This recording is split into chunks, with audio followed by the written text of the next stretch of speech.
Patsy Cline was the woman who made all of America believe that sadness could become something hauntingly beautiful. With just a few lines in Crazy or Walkin After Midnight, people felt their hearts pulled backward into a memory they couldn't quite name. But what makes Patsy's story unforgettable isn't simply how well she sang. It's that she lived exactly what she sang, and perhaps suffered even more. Behind the proud posture of a female star bold enough to step into territory long dominated by men was a life full of fractures, poverty, a broken family, a youth forced to grow up through heavy labor, and days spent surviving just to have something to eat. She came from a small town in Virginia, from houses without electricity or running water, carrying a dream people laughed at, the Grand Ole Opry. And strangely enough, it was a near-death illness that forged her most powerful weapon, a voice so devastating it could make people choke on their own feelings. But just when Patsy finally reached the brightest lights of Nashville, she began talking about death, as if she already sensed something waiting at the end of the road. The tragedy arrived with a chilling refusal. "Don't worry, Hoss. When it's time to go, it's time to go." Only hours later, a small Piper plane plunged into the Tennessee night, into fog and violent winds, and the cruel truth was sealed. The future queen of country music was dead at 30. So did Patsy Cline simply leave too soon. Or had she been quietly preparing for that ending for a very long time? From that moment on, people suddenly realized something chilling. Death didn't come to Patsy like a random accident. It was more like a shadow that had been walking beside her for a long time, long before she even knew what fame was. To understand why a 30-year-old woman could speak about her own ending with such calmness, you have to go back to where she began.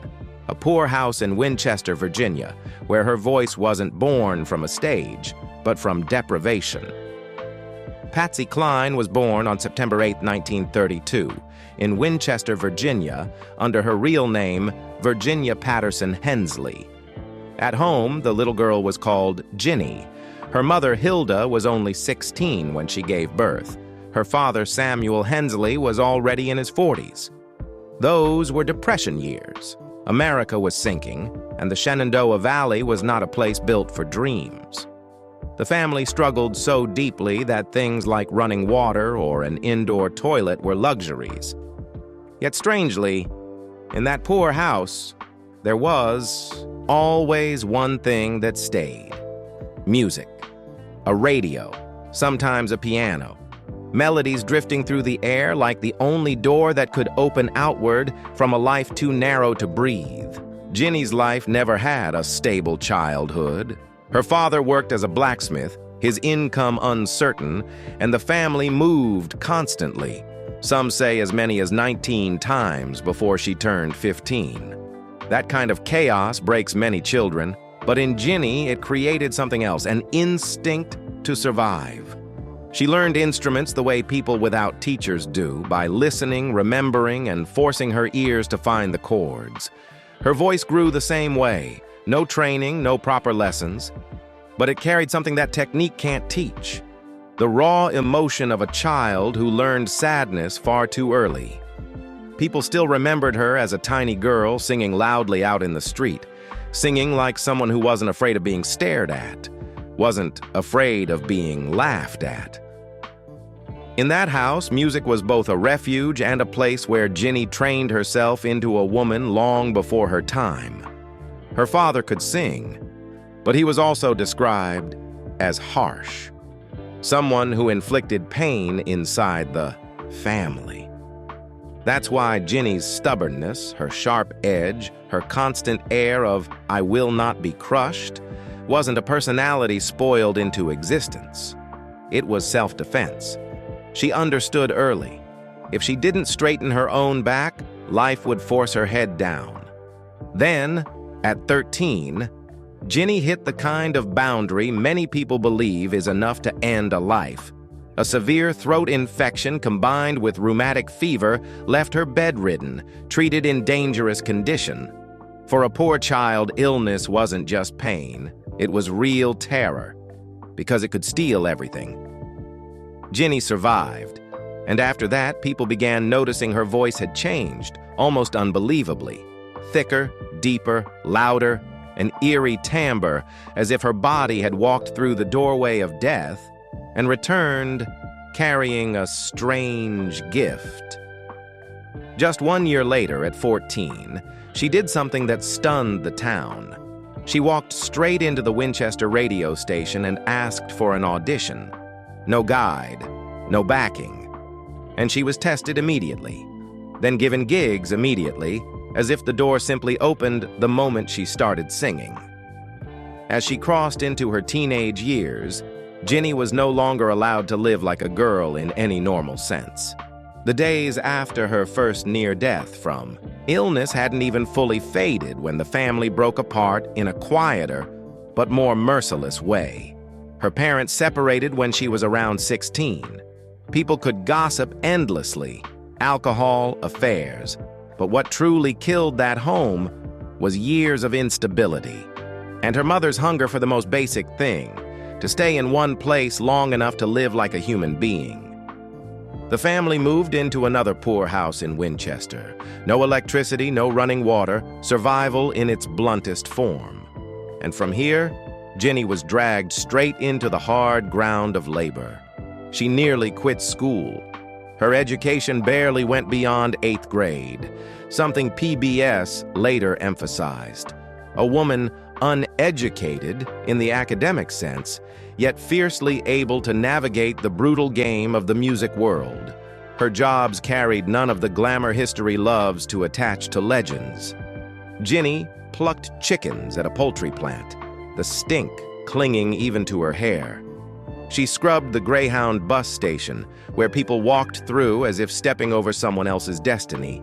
When no one else would hire her, she sold sodas at a drugstore, doing small tasks so forgettable that nobody even remembered her name. By day, she bent her back to earn money just to keep the household alive. By night, she secretly carried herself off to sing. And that rhythm is what makes her story frighteningly real. This wasn't a little girl who liked music. This was a girl clinging to music like the only escape route left. Patsy's first stages were not grand theaters. They were local programs, radio stations, places where her voice rose like a quiet declaration. She could not die inside that kind of life. Music, to Ginny back then, was no longer a romantic dream. It was the only way out of a poverty so tight that even meals had to be counted coin by coin. By day, she did the kind of work that left her hands permanently cold and aching, plucking chickens in a poultry plant, scrubbing the Greyhound bus station, selling sodas at a drugstore. By night, she went searching for a stage the way someone searches for oxygen, not because she liked singing, but because she understood with brutal clarity, if she lived on labor alone, she would be buried in Winchester for the rest of her life. That was the kind of youth that wasn't allowed to be soft, and it was precisely from that forced-grown youth that a survival instinct began to form.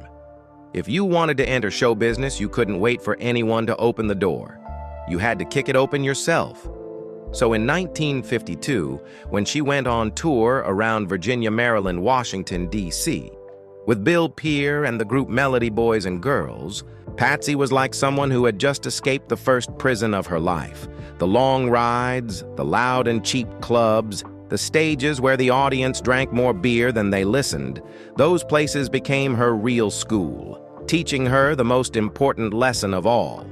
Show business doesn't cradle anyone. Talent is only the minimum requirement. What decides opportunity is presence, the kind of aura that makes people look the moment a girl walks onto a stage. Bill Peer saw that in her before almost anyone else did, and he advised her to take a stage name, Patsy, drawn from her middle name, Patterson. It sounded simple, but in truth, it marked the moment Ginny began to separate from her old fate. From here on, she was no longer the poor girl being shoved along by life. She was someone actively creating a new version of herself. In the middle of those years, when Patsy was still working local shows and living off the loose dollars she could earn after each night of singing, she met Gerald Cline, a man who belonged more to ordinary life than to the stage. Gerald didn't enter Patsy's world through lights or music, but through what she had always lacked most, a sense of stability. To her, Gerald looked like a way out of the constant uncertainty that defined a girl raised in poverty, a girl forced to drop out, to do exhausting jobs just to keep a household alive. His pursuit quickly hardened into a promise, a home, a husband, a life with less fear in it. In 1953, Patsy agreed to marry him. The surname Cline turned Patsy into Patsy Cline, a name that would later sound like destiny itself. But marriage opened the exact crack she never saw coming. Gerald wanted his wife to belong to the rhythm of family life, schedules, steadiness, staying home. Patsy, meanwhile, was entering a period when she could already see Nashville and the Grand Ole Opry in the distance, and she understood, in a ruthlessly clear way, that if she slowed down even a step, opportunity would slam shut. Their marriage became two opposing needs. Gerald wanted to keep her. Patsy had no choice but to keep moving forward. And what mattered even more, during that same period, Patsy remained tied to Bill Peer, not only as a musical partner, but as a romantic one. An affair that continued, which meant her marriage to Gerald had no solid foundation from the very beginning. Gerald wanted to build a home. Patsy had already been living in a world where everything was decided by stages, gigs, and ambition. They became two people, under one roof, walking in opposite directions, and only a few years later, the marriage almost stopped existing in any real sense. The truth that made that marriage feel even more like a crack that could never be sealed was this. At that time, Patsy wasn't only Bill Peer's music partner. She was his lover too, and the relationship carried on even after she married Gerald. On the surface, it was a mistake, but psychologically it reveals something darker. Patsy still didn't truly belong to anyone. She belonged to her hunger for a future, and men were sometimes only a temporary anchor in a life that was always rocking and unstable. Gerald wanted to build a house. Patsy wanted to build a destiny.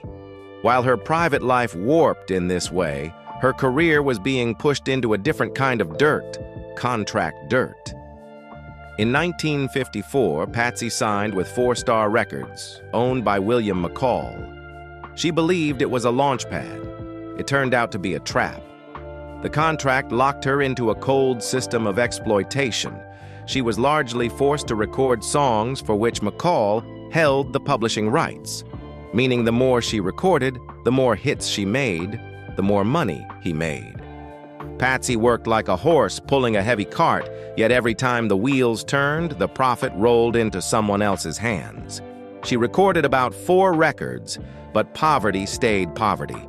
Worse, when the contract ended, she carried a bitter number, nearly $5,000 in debt to the label, while her royalty rate hovered around 2%. PBS American Masters emphasized that the percentage was squeezed down to roughly 2.34%, and even that was further reduced by deductions and expenses. It was the kind of contract that didn't just make you suffer financially, it humiliated you. A voice that was slowly becoming national property, yet she still couldn't afford to live with basic dignity. By 1956, poverty tightened its grip so hard that Patsy had to do the most painful thing, sign one more year with 4-Star just to get $200 up front. Not because she was naive, but because she was hungry. Because sometimes people don't sign because they hope. They sign because they need money to survive into the next week. And this brutal truth is what makes Patsy's life in this period feel so painfully real. She wasn't allowed to be an artist in a cushioned, romantic way. She was being an artist while still counting meals, while still being crushed under men who controlled power in the industry, while still carrying a shredded marriage. She didn't even know why she was trying to keep alive. Only one thing was certain. Every time Patsy was cornered, she became harder. She started to understand that a voice could open doors, but to move deeper into the house of Nashville, you needed something else too. Nerve and a little necessary ferocity, so you wouldn't be ground into dust in a world where women were too often treated as decoration. The four-star trap taught Patsy a bone-chilling truth. In Nashville, talent alone was never enough to earn decent treatment. And once she'd been pushed so far that she had to sign an extra year for just $200, she had no reason left to be well-behaved. If no one was going to hand her a chance, she would create a moment so loud that all of America would be forced to see her. In 1957, that moment arrived in the most Patsy way possible. Reckless, relentless, and just a little crafty. The kind of craftiness you learn when survival is the only rule. Arthur Godfrey's Talent Scouts was the kind of show where a single appearance could instantly change an artist's life, almost like the American Idol of its era. The problem was, Godfrey didn't want unknowns begging their way onto the program. You had to be introduced by a professional scout. For a poor girl who had once slept in a park while trying to break into Nashville, that rule felt like a door locked from the inside. And Hilda, a mother who had spent her whole life inventing strength just to protect her child, did what nobody in showbiz dared to say out loud. She pretended to be a scout to get Patsy into the game. When the intro to Walkin After Midnight began, the audience no longer saw a girl from the other side of the tracks in Winchester. On that stage, Patsy stood with a presence that made people go quiet. Her voice, thick and dark, weighted like the life she'd lived, each word falling like a scratch across the heart. The room exploded. Godfrey watched the reaction and blurted out something that sounded almost like fortune-telling. He had a feeling this would become a hit. No embellishment needed. Within days, the song surged up the country charts and even crossed over into pop, a leap very few female country singers could make at that time. Patsy wasn't just noticed. She became a phenomenon, a voice radio stations could no longer ignore. But the price of that explosion was as ruthless as always. As Patsy's name began to be spoken like a star's, her marriage to Gerald Klein finally broke. Not because there was no effort, but because they had been standing on opposite shores from day one. The bitterest twist was this: the marriage ended, but the name Klein stayed. Patsy kept it like a stamp pressed onto her fate, partly because it had become a brand, partly because her life had long been a series of practical decisions between hunger and opportunity. And around that same time, Patsy once admitted something brutally plain, with no romance at all. She didn't think she had ever truly known what love was. It sounded like a confession, but it felt more like a scratch mark. Because here was a woman who had escaped poverty with her voice, yet still wasn't sure she'd ever held real peace in her hands. The success of Walkin After Midnight pulled Patsy into national light, but that light wasn't warm. It was more like a harsh stage lamp. It revealed her talent, and also every crack she'd tried to hide in the dark. After divorcing Gerald, Patsy kept the name Cline, like new armor. Something strong enough to stand in Nashville without being crushed. And just when she thought she had finally walked through destiny's door, her private life dragged her toward another one, more dangerous. Charlie Dick didn't enter Patsy's world like a gentleman meant to be a husband. He carried the kind of energy that makes women feel both drawn in and uneasy. A crowd man, a drinker, someone who loved collisions, known for flirting and fighting. Patsy was never seduced by boring kindness. She was pulled toward things that burned. Charlie spoke bluntly, looked at her like a prize, never hid his possessiveness. For a woman who had spent her whole life rescuing herself, that kind of man was both temptation and warning. Their gravity toward each other happened so fast that people around them barely had time to understand what was going on. They married in 1957, a marriage born from impact and obsession more than from any plan. If Gerald had wanted Patsy to become a wife inside a home, Charlie wanted her to belong to him in a raw, instinctive, violent way. And that was the danger. Charlie didn't just love Patsy. He loved the idea that Patsy was his. Those who knew them back then said their fights became legendary in the scene. Not quiet resentment, but real battles between two oversized egos. Patsy was already hard. Charlie was hard too, but in a hotter, more explosive way, and the more he drank, the more he turned into someone else. In that house, love and instability lived together like a routine. And then, just as the marriage caught fire, it was torn in half by reality. Charlie was drafted into the military. Patsy stayed behind with a name that had suddenly risen nationwide, a contract that still smelled like exploitation, money that never seemed to be enough, and the body of a woman stepping into a role nobody had ever taught her: motherhood. In 1958, her first child was born. On paper, she had a husband. In real life, Patsy was almost a single mother, holding the baby, handling everything, earning money, swallowing exhaustion, and still keeping her voice from breaking. Those years held nothing romantic. There was no star stepping out of a shining car. Patsy kept working the way survival demanded, taking any stage that could pay her. Small shows, cheap fees, schedules so brutal she slept on old buses, some trips stretching 10 hours or more, back aching, eyes burning. She performed late into the night in places where the audience was loud and careless, then rushed back to be a mother, an endless loop that would drain anyone, even a man. The money didn't improve much because a famous name didn't automatically mean a full wallet, especially when she had been shackled to terms that diverted her labor into someone else's pocket. Meanwhile, her marriage to Charlie never became the safe ground she may have secretly longed for. It became another battlefield. Patsy had to fight to keep the stage so she wouldn't fall back into the pit, and fight to keep a family so her child wouldn't grow up inside emptiness. She began living like a true warrior, fighting money, fighting contracts, fighting prejudice, and fighting the very man she had chosen, a man who could make her laugh and also make her hurt so deeply she couldn't tell anyone. Those years of motherhood and hardship taught Patsy one cold truth. If she didn't pull herself up, no one would do it for her.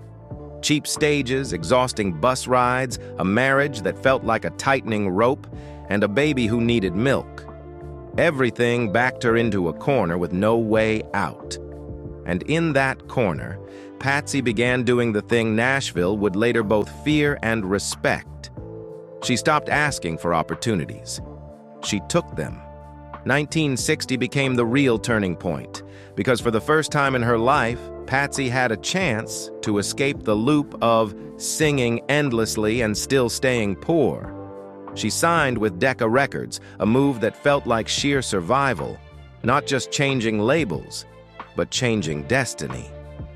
There, Owen Bradley didn't look at her as a small-town girl who needed to be reshaped. He saw something rare, a voice that could push country music beyond its own borders.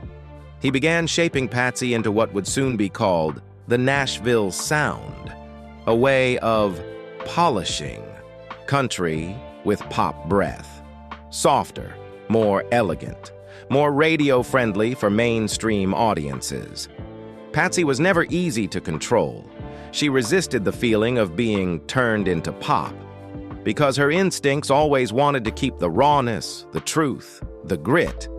But she was also realistic enough to understand if she wanted to blow the doors wide open, she had to walk through the exact door the market had built. And so Patsy accepted it, not as surrender, but because she knew she was playing a bigger game. The explosion came in 1961 with "I Fall to Pieces," a song that sounds like a gentle confession, but inside it carries an unhealed scratch. Patsy didn't sing like someone acting heartbroken. She sang like someone who had lived through enough fractures to understand that standing still hurts, and moving forward hurts too. That hit didn't just lift her name to the top, it turned her into the kind of woman country music wasn't used to facing. A female artist who could stand shoulder to shoulder with men through the sheer weight of her voice, not through sweetness or charm. After "I Fall to Pieces," everything became a whirlwind. Then "Crazy" arrived like a second, fateful shot. One of those songs that can silence a room in just a few lines, because it touches the most fragile place inside people, loving so hard you know you're foolish, yet you still can't escape. "Crazy" became a jukebox legend, not simply because the melody was beautiful, but because Patsy sang as if she were peeling her own skin off in public, painful, but still proud. After that came "Leaving on Your Mind," then "She's Got You," songs that felt like consecutive cuts, and the more you listened, the more you realized Patsy wasn't made of one kind of sadness. She carried an entire emotional system, bitterness, dignity, and a womanhood that never begged, even when her heart was breaking. And the higher she climbed, the more Patsy revealed the thing the industry had to be wary of. She simply didn't know fear. On stage, she could be velvet. Off stage, she turned to steel whenever money and respect were involved. She understood how men in the business tested women, delayed payments, condescension, pressure to lower fees simply because they were female. Patsy didn't walk into that world with pleading. She walked in with her own law: no money, no singing. And what made her truly dangerous was this: by then, she had enough fame to say it without being thrown out of the game. She turned herself into a lesson Nashville couldn't ignore. Women were not decorative objects meant to brighten men's stages. Her lifelong dream also came true during this period when Patsy became a member of the Grand Ole Opry, a milestone so symbolic it felt like the moment the poor child, once left at the edge of opportunity, finally stepped straight into the sacred center of country, music. If she had once been the girl from the other side of the tracks people laughed at, now the place that once felt impossibly distant had to speak her name with respect. But Patsy's ambition didn't stop at the Opry. She began stepping beyond traditional country boundaries with milestones that stunned the industry. She landed a residency at the Mint, Las Vegas, a position that was practically reserved for men or for artists already considered big enough. She stood on bigger, colder, more prestigious stages. Hollywood Bowl, Carnegie Hall, shows that didn't always bring fast money but brought something larger: status. Patsy understood show business's language of power. Sometimes you pay a price to buy yourself a ticket into the highest floor, where people stop asking, "Who are you?" and start asking, "How much do you charge?" And the irony is that right when Patsy was most radiant, something else began rising inside her. No longer poverty or marriage, but a fear of being replaced. There was something deeply human about Patsy. She reached the unimaginable, yet she didn't feel safe. The storm of success came so fast that even she found it suspicious, like someone who had survived death too many times, starting to believe that death would return someday to collect its debt. In her private writings, she admitted feeling shaken by the speed of her rise, as if everything was too wonderful. And that very wonderfulness made her wonder what she had to do next to keep from falling behind. And that was the moment Patsy became Nashville's most complete paradox. On the outside, a rising queen. On the inside, a woman living with the instinct that these lights could go out at any moment. The higher Patsy climbed, the more people assumed she had finally become safe. Hit after hit, bigger stages after bigger stages, lights bright enough to hide every crack. But Patsy's life always followed one ruthless rule. Every time she reached the top, fate would slam down with a blow, as if to test whether she was tough enough to stay there. In 1961, not long after giving birth to her son, that blow arrived, literally. A head-on car crash. Patsy was thrown through the windshield, her body soaked in blood and glass, her face damaged so badly it required reconstructive surgery. For a performer who lived on stage, it was almost a death sentence.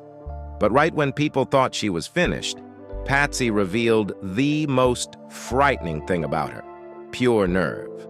In the chaos, while everyone panicked at the sight of her lying there, Patsy demanded that the driver in the other car be helped first. Not as a moral performance, but as the reflex of a woman used to putting herself last, just to keep living.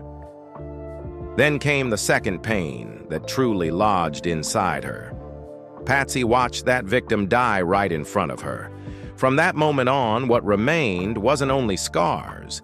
It was the sickening awareness that the line between life and death is terrifyingly thin, and she had just stepped over it. She returned to the stage within that same year, so fast she didn't even give the world time to pity her.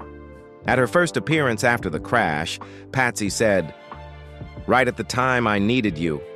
Part thank you to the audience, part vow. She would not let fate steal the spotlight out of her hands.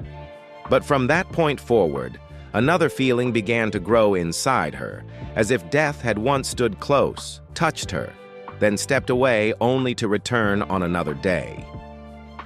It was around that time that Loretta Lynn entered Patsy's life like a human lifeline.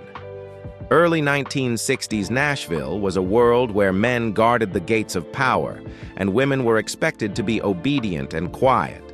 Loretta was still new then, struggling, dismissed for being too blunt, too rough, too improper. And Patsy, the woman who had been dragged down more times than anyone knew, looked at Loretta and saw her own past.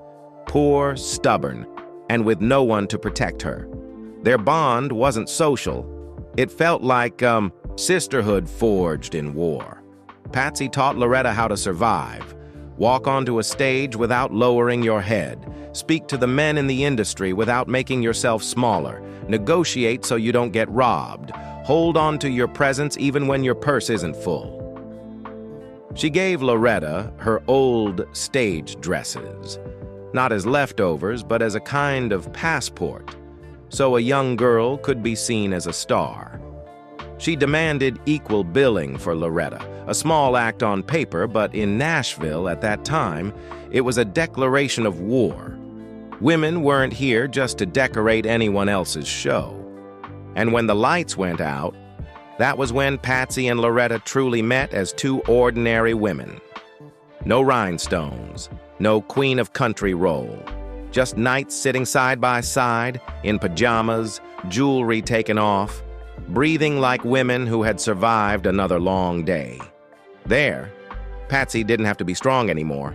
She was allowed to be tired, allowed to be weak. And she said things she would never permit herself to say in public. Patsy worried about money like someone who had been hungry for too long, not to get rich, but to make sure her children would never have to live on meals, counted coin by coin.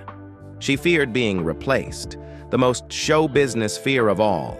Today, you're the #1 voice. Tomorrow, a younger girl will stand in the exact spot you held, and the world will call it natural. She feared being forgotten, feared people would remember her only as a tragedy instead of as the voice that shattered prejudices. Her marriage to Charlie Dick increasingly felt like a tug of war that drained her. She had to be a mother, and she had to be a fighter. And after that 1961 crash, Patsy began talking about death in a half-joking, half-serious way that made people's blood run cold, like someone who had escaped once and knew the next time she might not be lucky. She quietly gave away familiar belongings, as if arranging for a farewell. Small things, keepsakes, just enough that if one day she disappeared, the people left behind would still have a piece of her in their hands. What Patsy told Loretta wasn't comfort. It sounded more like passing a torch. Keep singing. Because Patsy understood too well. If she fell, Nashville wouldn't stop for even a second. Fame wouldn't stop either. The only thing that could defeat that cruelty was for another woman to step forward, lift her spine straight, and keep singing the unfinished dream. The lights of Nashville made people believe Patsy had finally entered a safe zone. But in 1961, life struck her with a blow that seemed designed to prove one thing. At the top, people die faster. The crash came right after she had given birth to her son, a head-on collision, violent enough to fling Patsy through the windshield. This wasn't the kind of accident where you get hurt and rest for a few weeks. It was the kind of disaster that forced reconstructive work on her face, left her body in pain so brutal that even breathing felt like flesh being pulled off bone. But the detail people never forget isn't the injury. When the rescuers arrived, Patsy told them to help the other driver first.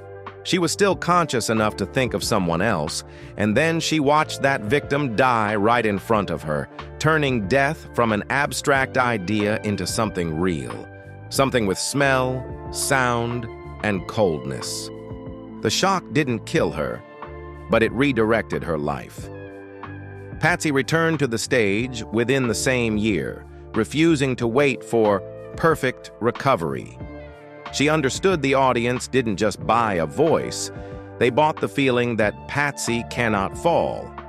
The line she told her fans afterward, "Right at the time I needed you," sounded like she was pulling them closer, and also like a private reminder. She was still alive, so she had to sing. Around that time, Loretta Lynn arrived in Nashville with nothing. Dismissed, laughed at, pushed away from the doors guarded by men. Patsy was already a star then, but she didn't just stand back and watch.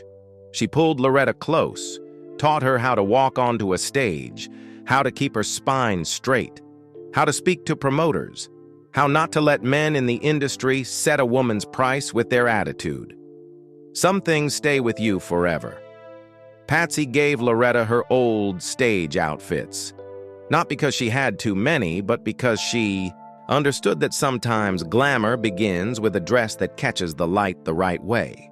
She even demanded equal billing for Loretta, a small move on paper, but in early 60s Nashville, it was open provocation. Women were not here to be background decoration.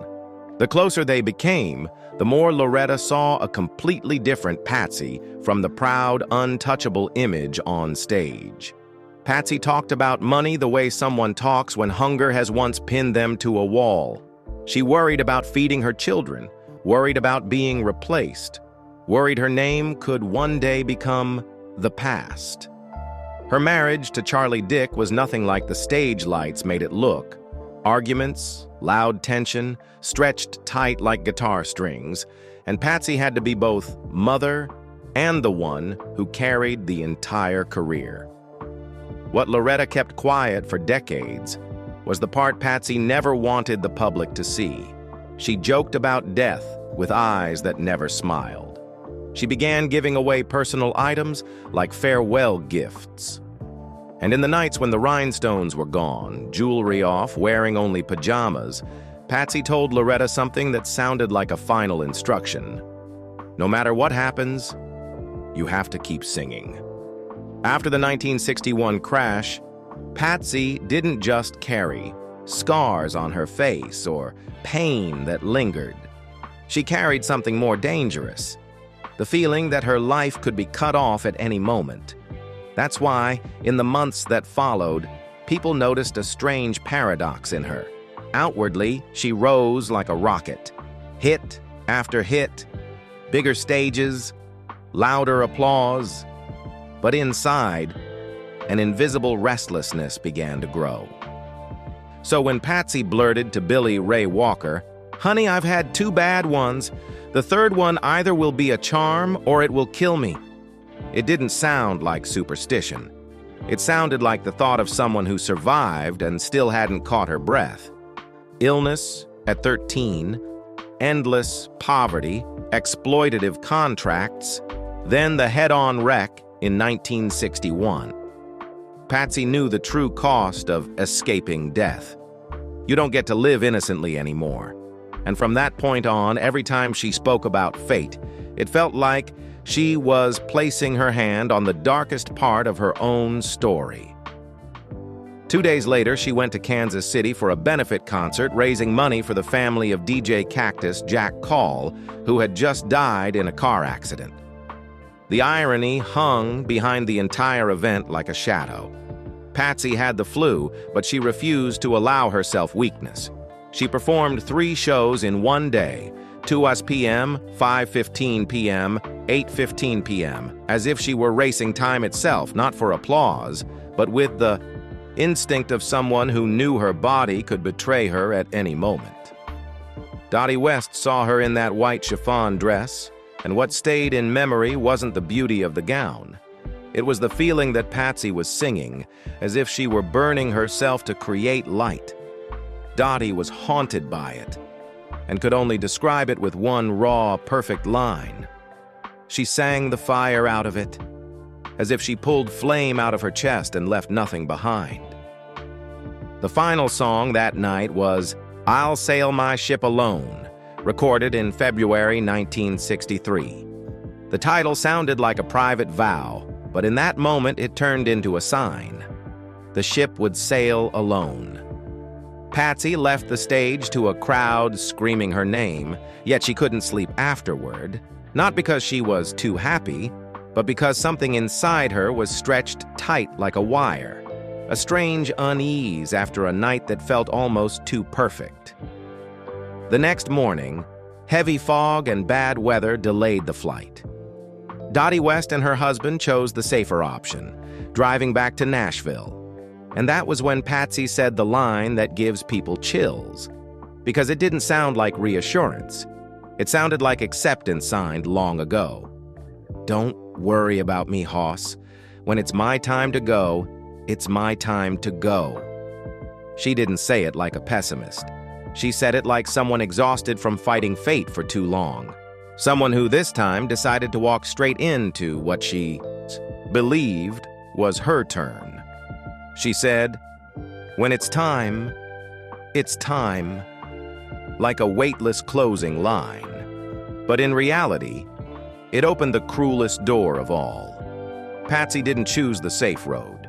She chose the faster one, and faster meant placing her life in the hands of a man who hadn't been flying for very long.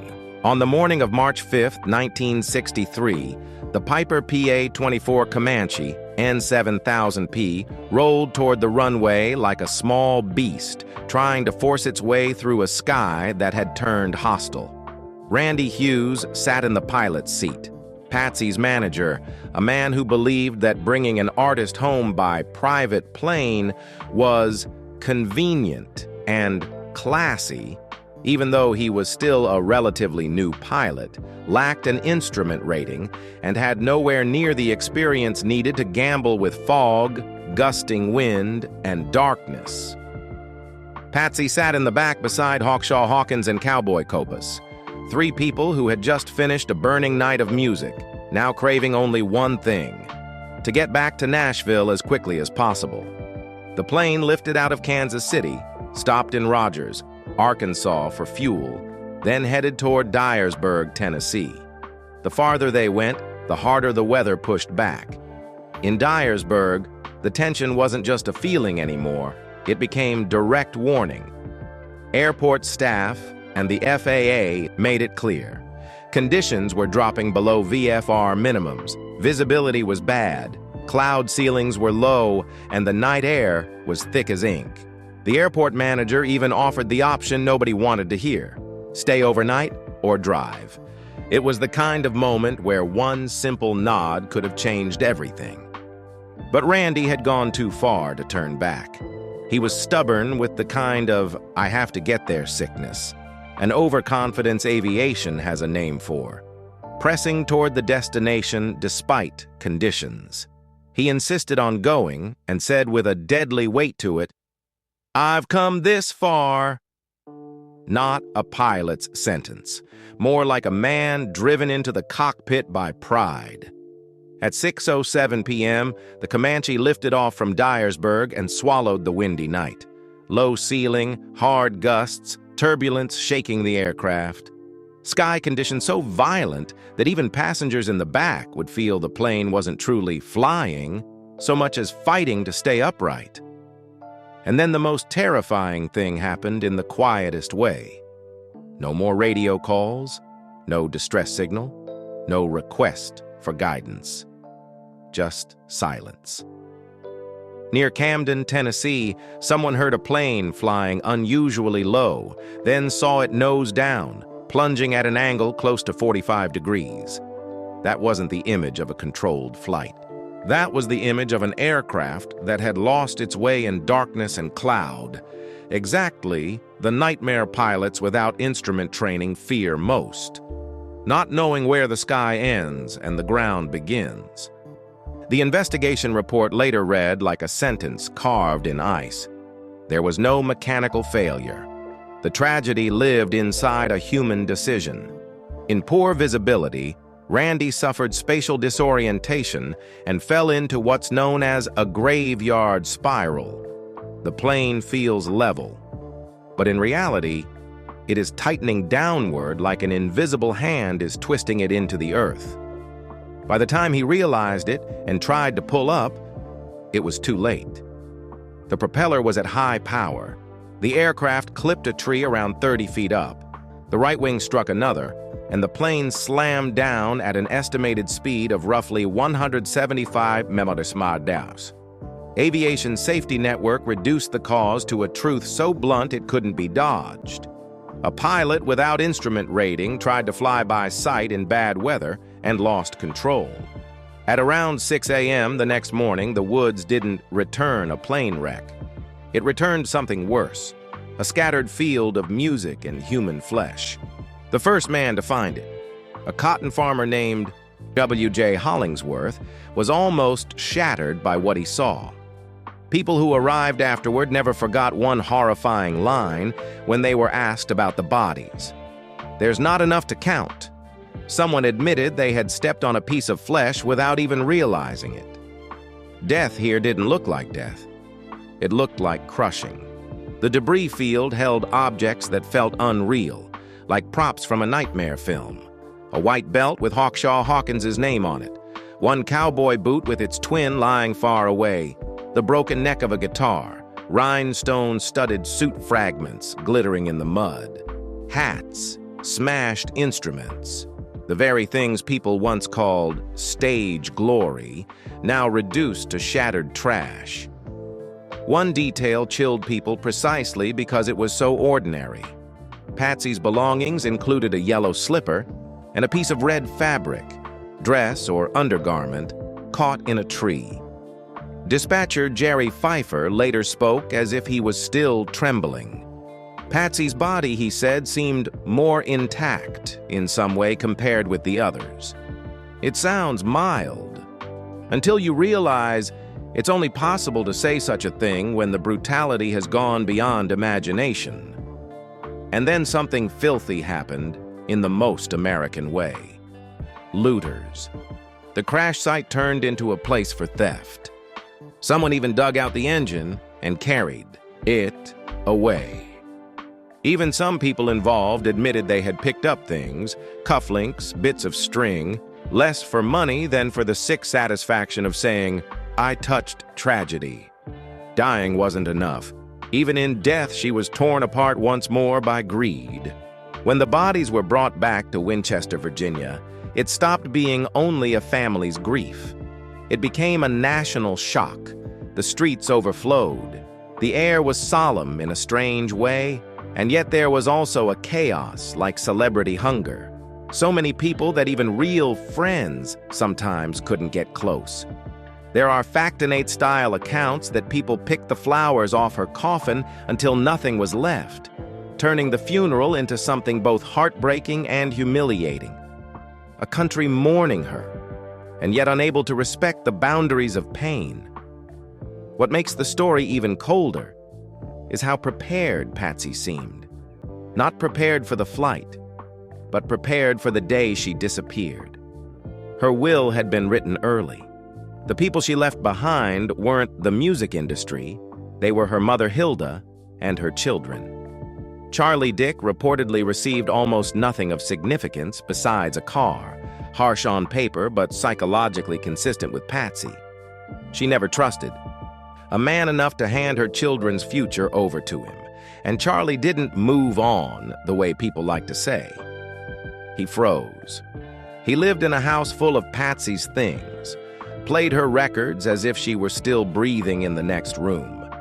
Some later said that whenever reality tried to drag him back, he reacted like a man half out of his mind, not only because tragedy took his wife, but because it also stole his ability to accept that a voice could vanish after one flight. Patsy Cline's legacy isn't that she died young. It's that she lived long enough to do something almost impossible. She turned country music from a closed world into something that could walk straight into the heart of the mainstream. In just a few short years, she created a new standard for the female voice, thick, elegant, painful in its purity. Crazy, I Fall to Pieces, She's Got You, Walkin After Midnight aren't just hits from an era, they became a shared language for everyone who has ever loved and lost. After her death, Patsy didn't fade the way many stars cut off in youth do. She grew with time.